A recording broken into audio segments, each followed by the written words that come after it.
ಮಾಡ್ತಾ ಇಲ್ಲ. ಚೇಂಬರ್ ಅಲ್ಲಿ ಈಗ ಗೊತ್ತು ನಿಮ್ಗೆಲ್ಲ ಏನಂತ, ಅದಕ್ಕೆ ಈ ತರ ಸಮಸ್ಯೆಗಳಾಗ್ತಾ ಇದೆ. ಬಂದ್ ಮಾಡ್ಬಿಡ್ತೀವಿ, ನೀವು ಯಾರು ಬಂದ್ ಮಾಡಕ್ ಯಾಕೆ ಬಂದ್ ಮಾಡ್ಬೇಕು? ಸಮಸ್ಯೆ ಏನಿದೆ ಅದು ಸರಿ ಮಾಡ್ಕೋಬೇಕಲ್ವಾ? ಕರೆಕ್ಟ್ ನೀವೆಲ್ಲ ಮಾತಾಡದೇ ಇರೋದೇ ಸಮಸ್ಯೆ ಆಗ್ತದೆ. ನೋಡಿ, ಈ ತರ ದೊಡ್ಡ ದೊಡ್ಡ ಪ್ರೊಡ್ಯೂಸರ್ಗಳು 200 ಕೋಟಿ 300 ಕೋಟಿ 500 ಕೋಟಿ ಆಗೋ ಪ್ರೊಡ್ಯೂಸರ್ಸ್ಗಳು ಅದನ್ನ ಬೈಬೇಕು, ನಾವಲ್ಲ. ಇವ್ರು ಬೈಬೇಕು, ಕೋಮಲ್ ಅವ್ರು ಬೈಬೇಕು, ರಾಕ್ಲೈನ್ ಸರ್ ಬೈಬೇಕು, ಇವ್ರು ಬೈಬೇಕು. ರವಿ ಸರ್ ಅಂತ ನಾನು ವಿಡಿಯೋ ನೋಡಿದೆ, ರವಿ ಸರ್ ಚೆನ್ನಾಗಿ ಬೈದಾರೆ. ಮುಚ್ಬಿಡ್ರೆ ಮುಚ್ಕೊಂಡು ಹೋಗ್ಬಿಡ್ರೆ, ಎಲ್ಲ ಹೋಗ್ಬಿಡ್ಲಿ, ಬೀದಿಗೆ ಹೋಗ್ಬಿಡ್ಲಿ ಅಂತ. ಸೊ ಇವ್ರು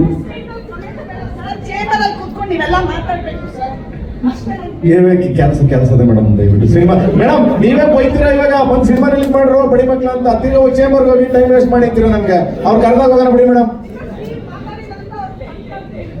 ಅವ್ರು ಇಲ್ಲೊಬ್ಬ ಅವನೇ ಮೇಡಮ್, ಇಲ್ಲಿ ಚೇಂಬರು ನಮ್ಮನೊಬ್ಬ, ಇಲ್ಲಿ ಚೇಂಬರ್ ಅವನು. ಥ್ಯಾಂಕ್ ಯು ಸೋ ಮಚ್ ಎಲ್ಲರಿಗೂ. ಹಂಗೆ ಒಂದು ಸೆಕೆಂಡ್ ರೂಮ್ ಕೊಟ್ಟೆ.